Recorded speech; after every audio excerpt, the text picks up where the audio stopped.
दोस्तों, कैसे हैं आप। स्वागत है आपका आपके अपने YouTube चैनल कॉमर्स क्लासेज में। मेरा नाम है पुखराज पुरोहित और आज मैं आपके सामने लेके आया हूँ क्लास 12th का पहला टॉपिक साझेदारी का सामान्य परिचय, जनरल इंट्रोडक्शन ऑफ पार्टनरशिप। आज हम दूसरे भाग में सीखेंगे पूंजी खाते क्या होते हैं, पूंजी खाते रखने की कितनी विधियाँ होती हैं, लाभ हानि नियोजन खाता क्या होता है और जनरल प्रविष्टियाँ कैसे बनाई जाती हैं। तो बने रहिए इस वीडियो के अंत तक। सबसे पहले हम बात करते हैं साझेदारों के पूंजी खाते। साझेदारी व्यापार में पूंजी खाते रखने की कुल 2 विधियां होती हैं। पहली विधि स्थिर पूंजी खाता विधि और दूसरी विधि परिवर्तनशील पूंजी खाता विधि। स्थिर विधि में पूंजी खाते 2 तरीके से रखे जाते हैं। पहला होता है साझेदारों का पूंजी खाता और दूसरा होता है साझेदारों का चालू खाता। जबकि परिवर्तनशील पूंजी खाता विधि में केवल एक ही खाता खोला जाता है, जो है साझेदारों का पूंजी खाता, पार्टनर्स कैपिटल अकाउंट। आइए हम विस्तार से इसके ऊपर चर्चा करते हैं। सबसे पहले साझेदारों के पूंजी खाते।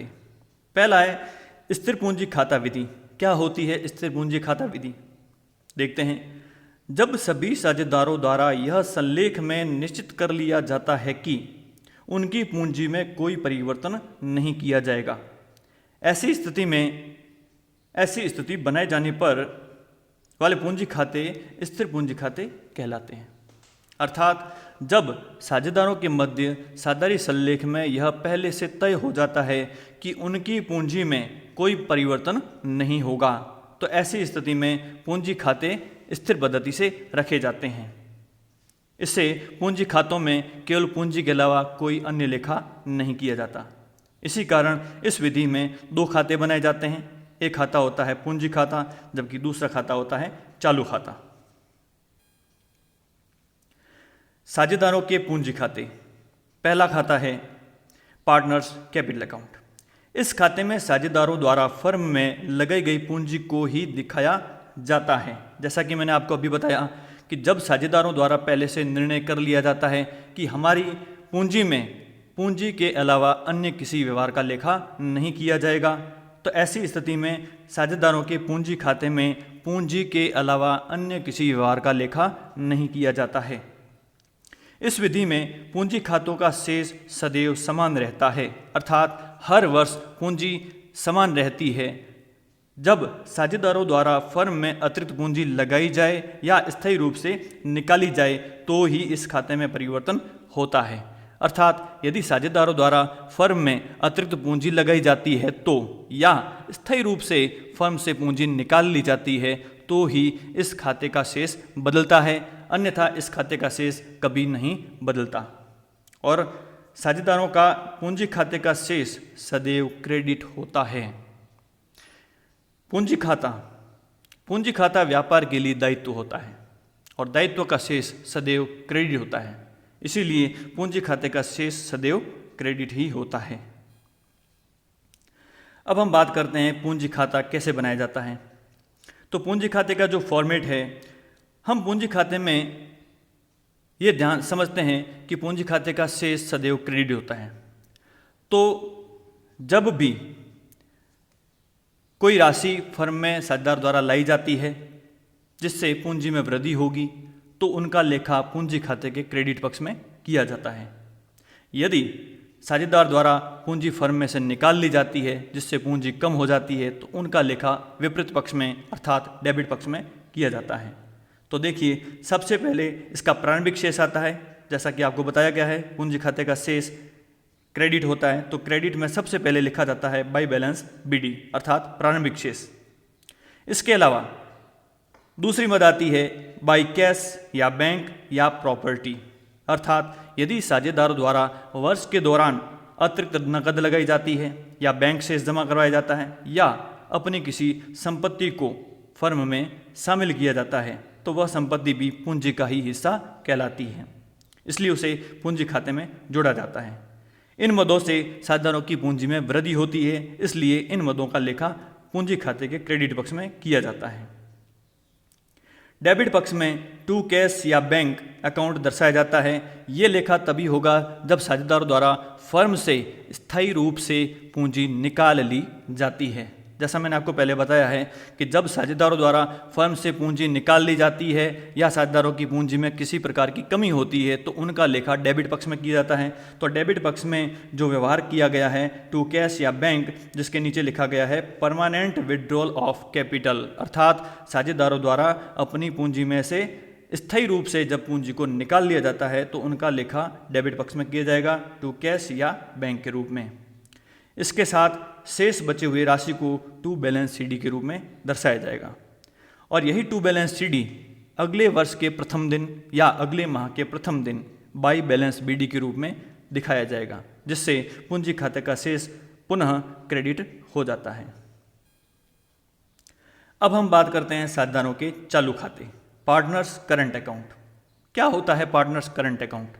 जैसा हमने अभी पहले पढ़ा, जब साझेदार अनुबंध में ये तय कर लेते हैं कि हमारी पूंजी के अलावा हमारे अन्य मदों का लेखा पूंजी खाते में नहीं किया जाएगा, तो ऐसी स्थिति में पूंजी के अलावा साझेदारों को जो भी आय होती है या साझेदारों द्वारा जो भी व्यय किया जाता है उनका लेखा करने के लिए एक अलग विशेष खाता बनाया जाता है, उसे हम चालू खाता कहते हैं। आइए देखते हैं। इस खाते में साझेदारों द्वारा पूंजी लगाने और निकालने के अतिरिक्त अन्य सभी मदों का लेखा किया जाता है। इस खाते के जमा पक्ष में उन सभी व्यवहारों का लेखा किया जाता है जिससे साझेदारों के चालू खाते में वृद्धि होती है।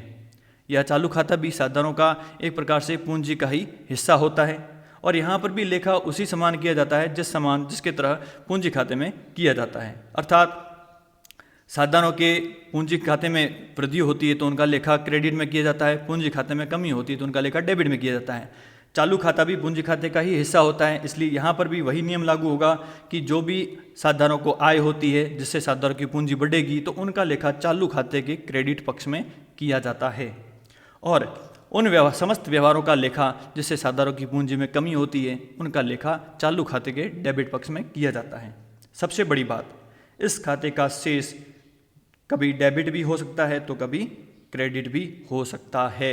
यह प्रश्न अक्सर परीक्षाओं में पूछा जाता है, साझेदारों के चालू खाते का शेष कौन सा होता है? तो यहाँ मैंने आपको पहले ही बता दिया, साझेदारों का चालू खाते का शेष, यहाँ पर साझेदारों को अन्य साधनों से जो भी आय होती है तो उनका लेखा किया जाता है। हो सकता है साझेदारी फर्म में जो नुकसान हुआ हो उस नुकसान को भी साझेदारों को वहन करना पड़ता है, लेकिन उनके लिए साझेदारों के पास में अन्य साधनों से कोई आय नहीं है, तो ऐसी स्थिति में इनका शेष डेबिट भी हो जाता है। इसलिए इस खाते का शेष कभी डेबिट भी हो सकता है तो कभी क्रेडिट भी हो सकता है, अर्थात स्थायी नहीं होता। साझेदारों के चालू खाते का एक फॉर्मेट दिया गया है। चालू खाते में जैसा कि मैंने आपको पहले ही बता दिया कि चालू खाते का शेष कभी स्थिर नहीं होता, डेबिट भी हो सकता है तो कभी क्रेडिट भी हो सकता है। इसलिए सबसे पहले इसके प्रारंभिक शेष को दर्शाया जाता है, तो डेबिट पक्ष में भी लिखा गया है और क्रेडिट पक्ष में भी लिखा गया है। डेबिट पक्ष में टू बैलेंस बीडी लिखा गया है और क्रेडिट पक्ष में भी टू बाई बैलेंस बीडी लिखा गया है, क्योंकि जैसा मैंने आपको बताया कि इसका प्रारंभिक शेष डेबिट भी हो सकता है और क्रेडिट भी हो सकता है। यदि चालू खाते का प्रारंभिक शेष डेबिट है तो डेबिट पक्ष में लिखा जाएगा टू बैलेंस बीडी, और यदि चालू खाते का प्रारंभिक शेष क्रेडिट है तो क्रेडिट पक्ष में लिखा जाएगा बाई बैलेंस बीडी। इसके साथ ही चालू खाते के क्रेडिट पक्ष में उन सभी व्यवहारों का लेखा किया जाता है जिससे साझेदारों के चालू खातों का शेष बढ़ जाता है, अर्थात साझेदारों की आय का लेखा किया जाता है। और चालू खाते के डेबिट पक्ष में उन सभी व्यवहारों का लेखा किया जाता है जिससे चालू खाते का शेष कम हो जाता है, अर्थात साझेदारों को जो हानि उठानी पड़ती है या साझेदारों द्वारा जो व्यय किया जाता है उनका लेखा किया जाता है। तो प्रारंभिक शेष के बाद हम पहले बात करते हैं क्रेडिट पक्ष की। तो सबसे पहले दर्शाया जाएगा बाई बैलेंस बीडी। उसके बाद दूसरी मद आती है इंटरेस्ट ऑन कैपिटल। साझेदारों द्वारा जो फर्म में पूंजी लगाई जाती है उस पूंजी पर यदि अनुबंध में पहले से तय है तो साझेदारों द्वारा जो पूंजी पर ब्याज लिया जाता है वह ब्याज उनके चालू खाते में जुड़ जाता है, क्योंकि अनुबंध में यदि पहले से तय है कि उनकी पूंजी में पूंजी के अलावा किसी अन्य व्यवहार का लेखा नहीं किया जाएगा तो यह पूंजी पर ब्याज चालू खाते में दर्शाया जाता है। तीसरी मद आती है वेतन अर्थात सैलरी। सैलरी यदि साझेदारों द्वारा ली जाती है जो कि साझेदारों के चालू खाते में वृद्धि करती है, ये चालू खाते की मद है। साथ ही यह साझेदारों के लिए आय का एक साधन है, इसलिए इनका भी लेखा चालू खाते के क्रेडिट पक्ष में किया जाता है। वेतन भी साझेदारों को उसी दशा में दिया जाएगा जब अनुबंध में पहले से तय हो। साथ ही अगली मद आती है कमीशन। यदि अनुबंध में पहले से तय किया गया है साझेदारों को कौन सी गतिविधि पर कितना कमीशन दिया जाएगा, तो उनका भी लेखा किया जाता है और यह कमीशन भी साझेदारों के लिए आय का साधन होती है, इसलिए इनका भी लेखा करंट अकाउंट के क्रेडिट पक्ष में किया जाता है। और अंत में by profit and loss appropriation account, अर्थात नेट प्रॉफिट जो प्रॉफिट एंड लॉस अकाउंट से ज्ञात किया जाता है, उस नेट प्रॉफिट में हर साझेदार का कितना कितना हिस्सा हुआ उसे एक निश्चित अनुपात में बांट दिया जाता है, तो वह भी साझेदारों के चालू खाते में वृद्धि करता है, तो उसका भी लेखा क्रेडिट पक्ष में किया जाता है। ध्यान रहे क्रेडिट पक्ष में नेट प्रॉफिट का ही हिस्सा लिखा जाता है क्योंकि यह चालू खाते में वृद्धि करता है। डेबिट पक्ष में हम बात करते हैं तो सबसे पहले आता है टू बैलेंस BD। उसके बाद दूसरी मद आती है टू ड्राइंग, अर्थात आहरण। आहरण का आशय है जब साझेदारों द्वारा अपनी फर्म में से निजी कार्य हेतु यदि रकम निकाली जाती है तो उसे हम आहरण कहते हैं और इस आहरण पर साझेदारों को ब्याज चुकाना पड़ता है जो कि साझेदारों के लिए एक खर्च होती है, इसलिए आहरण की राशि का लेखा और आहरण पर ब्याज का भी लेखा इसी खाते के डेबिट पक्ष में किया जाता है। तो पहली मद आएगी टू बैलेंस BD, उसके बाद में आहरण जो कि साझेदारों के चालू खातों में कमी करती है। एक प्रकार से यह साझेदारों के लिए ऋण का हिस्सा भी मान सकते हैं हम। ड्राइंग के बाद में अगली मद आती है इंटरेस्ट ऑन ड्राइंग। अभी मैंने आपको बताया कि जब साझेदारों द्वारा आहरण किया जाता है तो साझेदारों को आहरण पर एक निश्चित प्रतिशत पर फर्म को ब्याज चुकाना पड़ता है जो कि साझेदारों के लिए व्यय होता है और फर्म के लिए आय होता है। साझेदारों की पूंजी खाते बनाते समय आहरण पर ब्याज का लेखा चालू खाते के डेबिट पक्ष में किया जाएगा।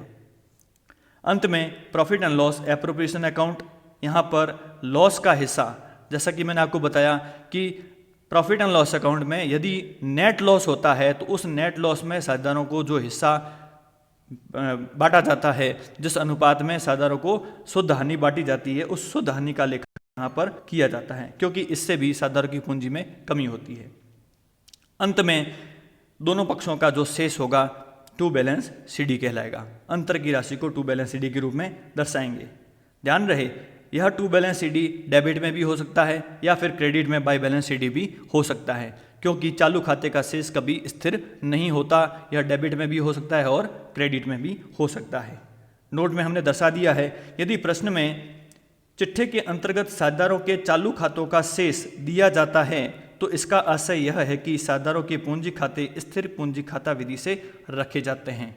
हमें यह सोचने की आवश्यकता नहीं है यदि प्रश्न में पूंजी खाता और चालू खाते पहले से दे रखे हैं तो हमें यह सोचने की आवश्यकता नहीं होती है कि कौन सी विधि से लेखा किया जाए। जब चालू खाता पहले से दिया हो तो हमें चालू स्थिर पूंजी पद्धति खाते से ही लेखा करना होता है। अगली बात करते हैं परिवर्तनशील पूंजी खाता विधि। जैसा कि ये नाम से ही मालूम पड़ता है कि इस खाते में, इस विधि में साझेदारों की पूंजी परिवर्तन होती रहती है। जब साझेदारों के पूंजी खातों का शेष प्रति वर्ष बदलता रहता है तो उन्हें परिवर्तनशील पूंजी खाते कहते हैं। अर्थात जब साझेदारों द्वारा अनुबंध में यह तय कर लिया जाता है कि हमारी पूंजी के अलावा अन्य आय भी हमारी पूंजी में ही जोड़ा जाए तो ऐसी स्थिति में परिवर्तनशील पूंजी खाता विधि का प्रयोग किया जाता है। इससे साझेदारों की पूंजी में हर वर्ष परिवर्तन होता रहता है। इस विधि में केवल एक ही खाता बनाया जाता है जिससे साझेदारों का पूंजी खाता कहते हैं। पहला खाता एक ही खाता है साझेदारों के पूंजी खाते। इस विधि में साझेदारों की पूंजी के अतिरिक्त अन्य सभी व्यवहारों का लेखा भी किया जाता है जिससे साझेदारों की पूंजी में कभी कमी या वृद्धि होती है। इस विधि में पूंजी खाते का शेष डेबिट या क्रेडिट दोनों में से कोई भी हो सकता है। अर्थात साझेदारों द्वारा पहले से तय कर लिया जाता है कि हमारी पूंजी खाते में पूंजी के अलावा अन्य व्यवहारों का लेखा भी किया जाएगा, तो ऐसी स्थिति में पूंजी खाते के साथ अन्य व्यवहारों का लेखा भी कर दिया जाता है, जिससे पूंजी हर वर्ष बदलती रहती है।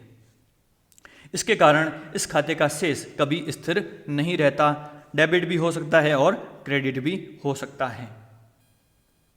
अब हम बात करते हैं साधारण पूंजी खाता। तो इसका फॉर्मेट दे रखा है। हम शॉर्टकट में ये कह सकते हैं परिवर्तनशील पूंजी खाता विधि एक प्रकार से स्थिर पूंजी खाते विधि का मिश्रित रूप है। स्थिर पूंजी खाते विधि में पूंजी खाता और चालू खाता दो खाते बनाए जाते हैं। परिवर्तनशील पूंजी खाता विधि में स्थिर खाते और पूंजी खातों को मिश्रित रूप में लिखा जाता है, अर्थात यहाँ पर पूंजी का भी लेखा होता है व अन्य आयों का भी लेखा किया जाता है। तो देखते हैं यहाँ पर भी लेखा करने का नियम वही रहेगा। जिन मदों से साधारणों की पूंजी में वृद्धि होती है उनका लेखा क्रेडिट पक्ष में किया जाता है। जिन मदों से साधारणों की पूंजी में कमी होती है उनका लेखा डेबिट पक्ष में किया जाता है। सबसे पहले हम बात करते हैं क्रेडिट की। यहाँ पर भी मैंने आपको पहले बताया है कि इस खाते का शेष डेबिट भी हो सकता है और क्रेडिट भी हो सकता है, इसलिए इनका प्रारंभिक शेष डेबिट में भी लिखा जा सकता है और क्रेडिट में भी लिखा जा सकता है। यदि हम पहले बात करें क्रेडिट पक्ष की तो सबसे पहले आएगा बाई बैलेंस BD, साधारणों के पूंजी खाते का प्रारंभिक शेष। दूसरी मद बाई कैश या बैंक, एडिशनल कैपिटल इंट्रोड्यूस्ड, अर्थात साझेदारों द्वारा यदि वर्ष के दौरान अतिरिक्त फर्म में पूंजी लगाई जाती है, फर्म में यदि वो अतिरिक्त पूंजी लगाते हैं तो उनसे साधारण की पूंजी में वृद्धि होती है, जिनका लेखा पूंजी खाते के क्रेडिट पक्ष में किया जाता है। अगली मद है इंटरेस्ट ऑन कैपिटल। मैंने आपको पहले ही बता दिया पूंजी पर ब्याज साझेदारों के लिए आय होती है और इनसे साझेदारों की पूंजी में वृद्धि होती है, इसलिए इनका लेखा क्रेडिट पक्ष में किया जाता है। अगली मद आएगी सैलरी और उसके बाद में कमीशन, जिनकी चर्चा हमने पहले कर ली है। और अंत में profit and loss appropriation account, अर्थात शुद्ध लाभों में साझेदारों का हिस्सा, जिससे भी साझेदारों की पूंजी में वृद्धि होती है। इन सभी मदों का लेखा पूंजी खाते के क्रेडिट पक्ष में किया जाता है। पूंजी खाते के डेबिट पक्ष में सबसे पहले प्रारंभिक शेष, क्योंकि पूंजी खाते का परिवर्तनशील पद्धति में पूंजी खाते का शेष डेबिट या क्रेडिट कुछ भी हो सकता है, इसलिए इनके डेबिट पक्ष में भी शेष हो सकता है। तो सबसे पहली मद होती है टू बैलेंस BD। दूसरी मद ड्राइंग, साझेदारों द्वारा यदि निजी रूप से आहरण किया जाता है, निजी रूप कार्य के लिए पैसा निकाला जाता है तो उसे आहरण कहते हैं, जिससे साझेदारों की पूंजी में कमी होती है तो इनका लेखा डेबिट पक्ष में किया जाता है। या अगली मद आती है टू कैश या बैंक, अर्थात साझेदारों द्वारा अपनी पूंजी में से स्थायी रूप से यदि रकम निकाल ले तो ऐसी स्थिति में भी पूंजी कम हो जाती है, तो उनका भी लेखा भी डेबिट पक्ष में किया जाता है।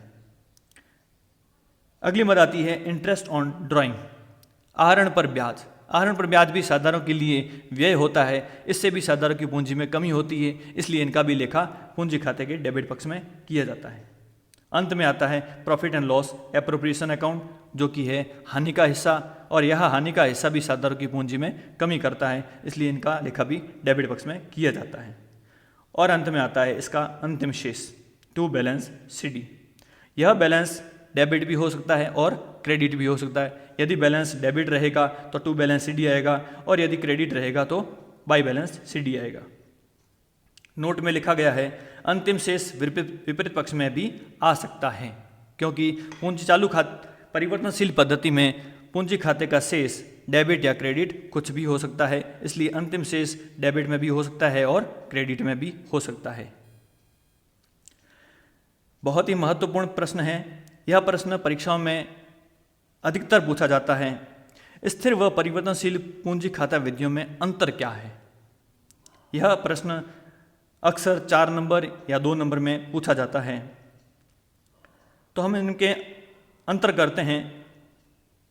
पहला अंतर होता है स्थिर पद्धति में कि इस विधि में 2 खाते बनाए जाते हैं, जो कि हमने पहले ही पढ़ा है।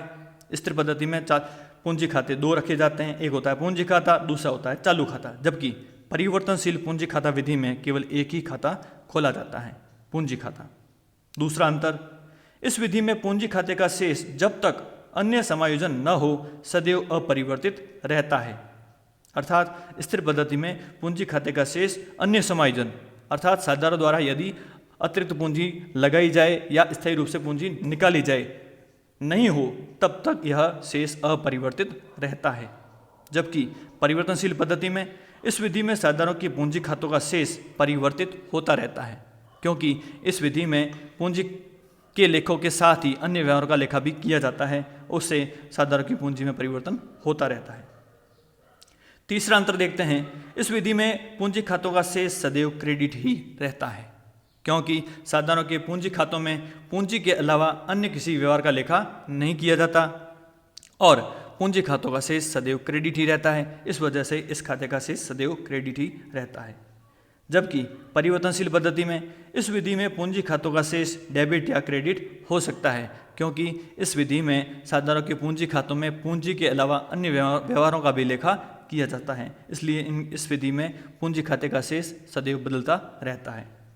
चौथा अंतर, इस खाते में पूंजी संबंधी व्यवहारों का लेखा किया जाता है व अन्य व्यवहारों का लेखा चालू खाते में किया जाता है।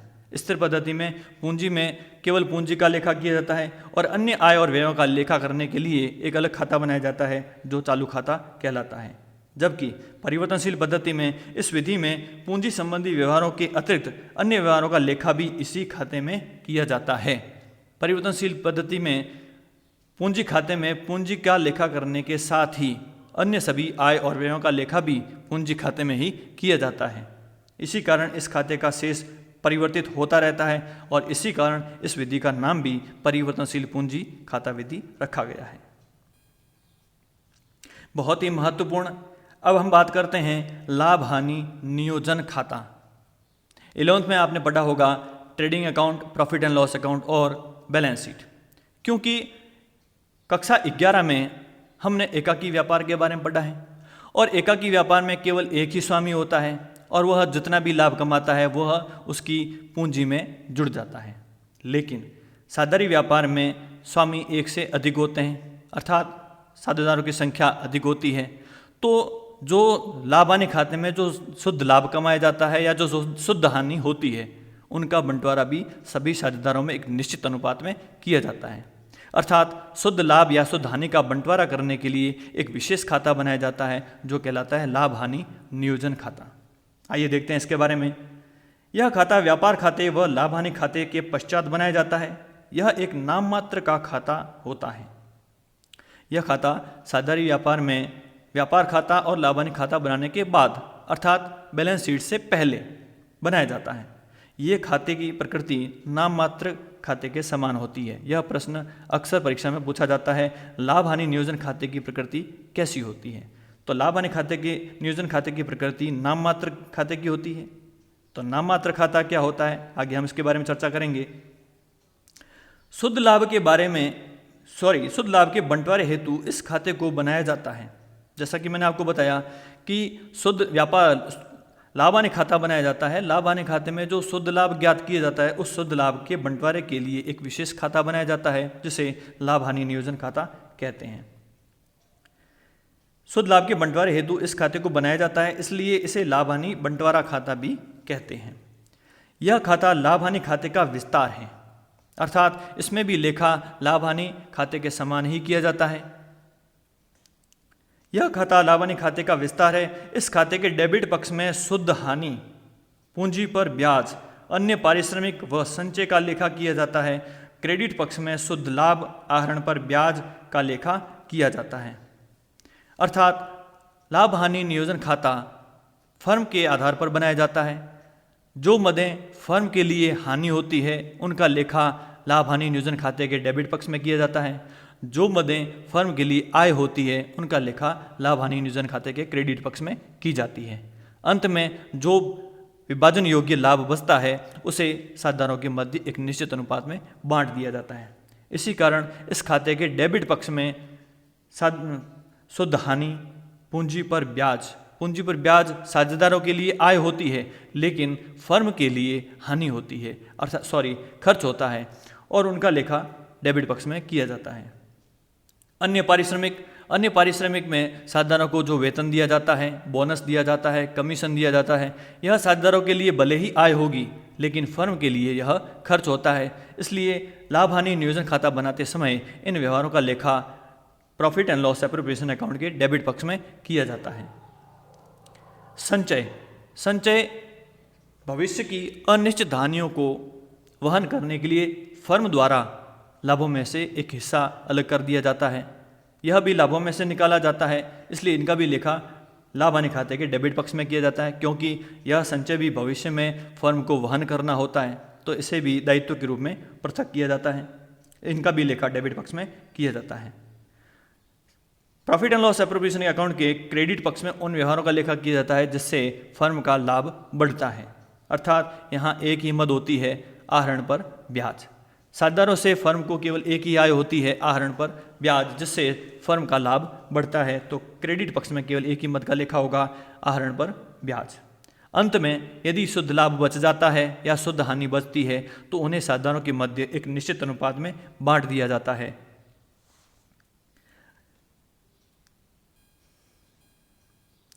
अब हम देखते हैं profit and loss appropriation account का फॉर्मेट। तो जैसा कि मैंने आपको बताया कि इस खाते की प्रकृति लाभ हानि खाते के समान होती है।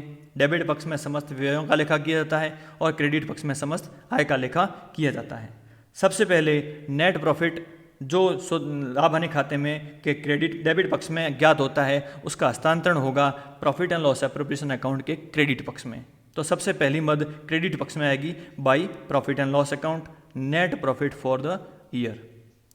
इसके साथ ही अन्य उन मदों का लेखा किया जाएगा जिससे साझेदारों की फर्म की पूंजी लाभ बढ़ेगी। अगली मद आती है इंटरेस्ट ऑन ड्राइंग। साझेदारों में जो साझेदार आहरण करते हैं उनके द्वारा जो ब्याज चुकाया जाता है वह फर्म के लिए आय होती है, तो इनका लेखा क्रेडिट पक्ष में किया जाता है। तो क्रेडिट पक्ष में अगली मद आएगी इंटरेस्ट ऑन ड्राइंग। इसके अलावा यदि लाभ बच जाता है तो हानि बच जाती है या हानि होती है तो उसे साझेदारों के मध्य बांटा जाता है। तो अगली मद आएगी पार्टनर्स कैपिटल या करंट अकाउंट। जितने साझेदार होंगे उतने साझेदारों के मध्य एक निश्चित अनुपात में बांटा जाता है। यह हानि डेबिट पक्ष में जो व्ययों की मदें लिखी जाती है उनके आधार पर निर्भर करती है। तो डेबिट पक्ष में सबसे पहली मद आती है profit and loss account, net loss. यदि डेबिट पक्ष का शेष अधिक हो, योग अधिक हो और क्रेडिट पक्ष का योग कम हो तो क्रेडिट पक्ष में नेट लॉस आएगा जिसे साझेदारों के मध्य बांटा जाता है। और यदि क्रेडिट पक्ष का योग अधिक होगा और डेबिट पक्ष का योग कम होगा, अर्थात व्ययों का योग कम होगा, तो शुद्ध लाभ आएगा और डेबिट पक्ष में साझेदारों के मध्य बांटा जाएगा। तो डेबिट पक्ष में पहली मद आएगी प्रॉफिट एंड लॉस अकाउंट अर्थात नेट लॉस। उसके अलावा profit and loss account appropriation account के डेबिट पक्ष में साझेदारों द्वारा जो साझेदारों के लिए आय होती है वह फर्म के लिए व्यय होती है, उनका लेखा किया जाएगा। तो अगली मद आएगी इंटरेस्ट ऑन कैपिटल। साझेदारों को जो पूंजी पर ब्याज दिया जाता है फर्म के लिए वह खर्च होता है, तो इनका लेखा P&L एप्रोप्रिएशन अकाउंट के डेबिट पक्ष में किया जाता है। अगली मद होती है पार्टनर्स सैलरी। यदि साझेदारों को समझौते के आधार पर वेतन दिया जाता है, कमीशन भी दिया जाता है, तो इनका भी लेखा P&L एप्रोप्रिएशन अकाउंट के डेबिट पक्ष में किया जाता है। और साथ ही यदि फर्म द्वारा शुद्ध लाभ में से कुछ हिस्सा भविष्य की हानियों के लिए अर्थात संचय के रूप में अलग किया जाता है तो उनका भी लेखा डेबिट पक्ष में किया जाएगा। तो डेबिट में उसकी प्रविष्टि की जाएगी टू रिजर्व अकाउंट। अंत में यदि लाभ बच जाए तो उनको डेबिट पक्ष में साझेदारों के मध्य बांटा जाएगा, जिसका लेखा होगा टू पार्टनर्स कैपिटल या करंट अकाउंट। कैपिटल या करंट अकाउंट हमने इसलिए किया, यदि परिवर्तनशील पद्धति रखी जाती है तो टू कैपिटल अकाउंट लिखा जाएगा और यदि स्थिर पद्धति रखी जाती है तो यहाँ पर पार्टनर्स करंट अकाउंट किया जाएगा। नोट में हम कुछ महत्वपूर्ण बातें करते हैं।